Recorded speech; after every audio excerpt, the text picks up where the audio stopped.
Assalamu alaikum wa rahmatullahi wa barakatuh. My name is Eileen, or in my language, Eileen. I'm 22 years old. I was born and raised an atheist, and I would like to share with you my story of how I became a Muslim. My story is really long. I don't have anything distinct to pinpoint, like this is it, you know? So the problem with me is that like my story, I can go on for like 1 hour. I will try to make this less. Anyway, alhamdulillah. My parents did not teach me to follow any faith, and I'm a Northern European, so religion is not something common here. It's not something we would ever discuss around the dinner table. No one would discuss God, no one would bring the subject up.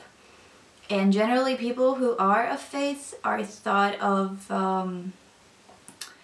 well, I myself had the attitude of, you know, please man, grow a backbone, okay? Very stereotypical.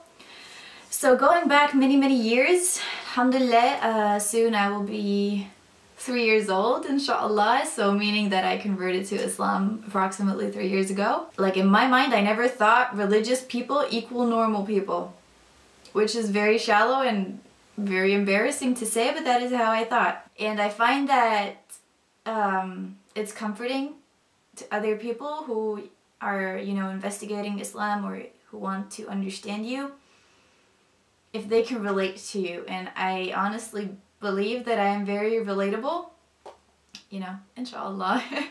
As soon as I discovered that my friends, my foreign friends, they were religious, I was like, you know, like, they were normal people, they were religious, not necessarily Muslims, but, you know, as Christians as well. And even though I saw from being friends with them that they are normal people, I still thought religion is something, you know, taboo, like they're crazy people. I didn't put the two in one, which is very strange. So naturally, you know, you are influenced by the people you are surrounded with, right? So at one point, the topic of religion became normal, and it was normal, you know? So one day I woke up, I was probably, I don't know, in my teens. One day I woke up and I remember distinctly that I believed in God. It wasn't like, who I believe. But it was a gradual thing, of course. But one day I remember I woke up, I had no duties, sorry.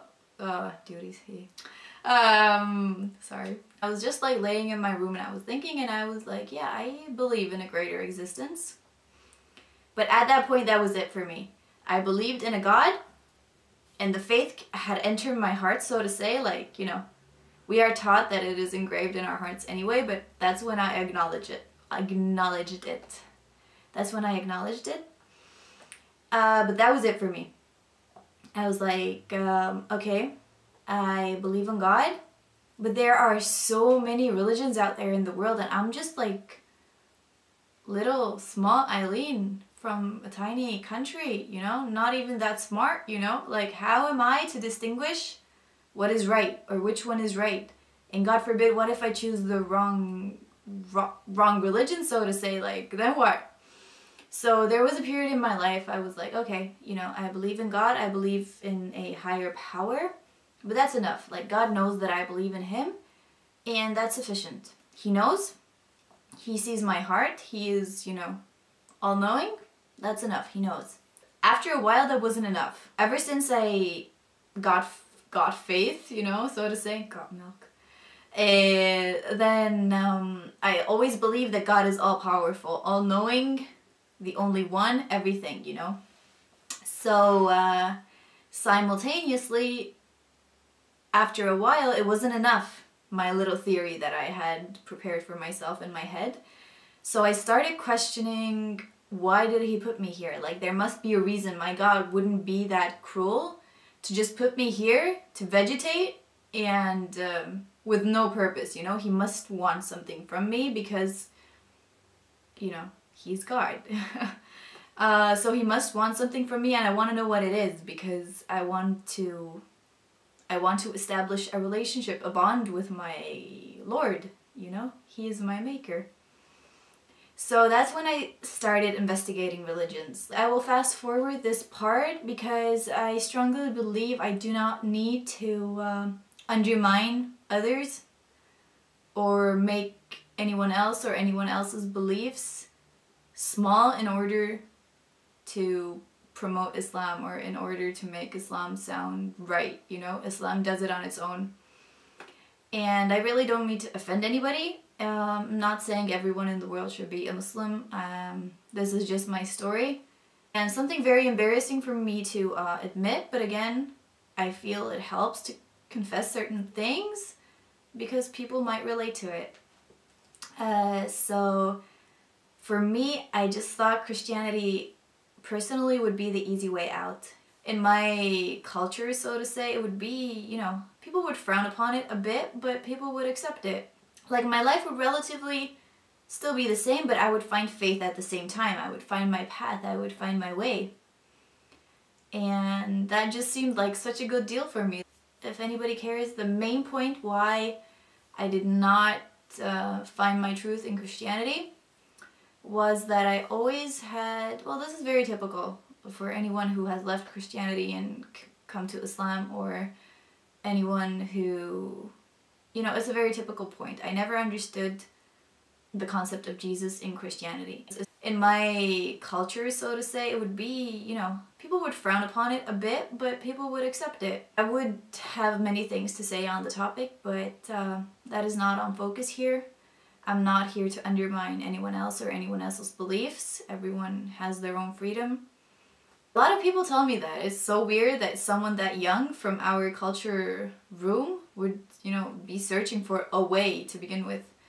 But I never drank, I never smoke, which are the things that are really easy for me being a Muslim. Like, I know a lot of Westerners, this is something they have to give up, or clubbing or stuff like that. I never did it. I wasn't an outcast or anything, but I didn't also necessarily fit in because I didn't do these things, and this is the norm, unfortunately.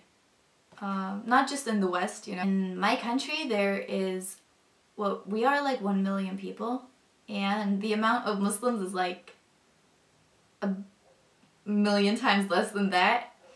So the community and the amount of Muslims is really small.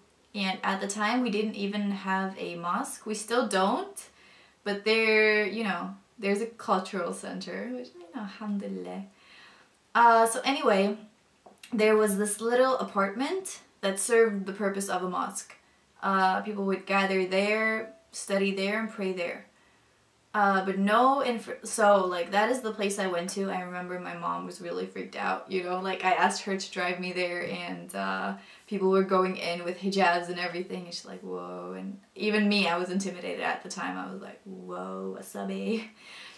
So I went in, and it was a positive and a negative experience at the same time, because I couldn't get information in my mother tongue, nor in English. English is not my mother tongue, by the way. And all the information was only available in Russian, and I didn't understand anything, so I basically came back clueless. Although they did ask me to put on the hijab, which was my first time, I had very mixed emotions about it because I wasn't ready to accept Islam or anything yet. Islam was not an option for me. I didn't think of it as an option, not something to be considered, you know. They're crazy. So I got like material about Islam in my mother tongue. They were just printed out pages. There wasn't like books or anything at the time being yet. So I took those home with me, and I hid them under my bed. You know, I didn't want to freak out my mom that I'm reading about Islam now.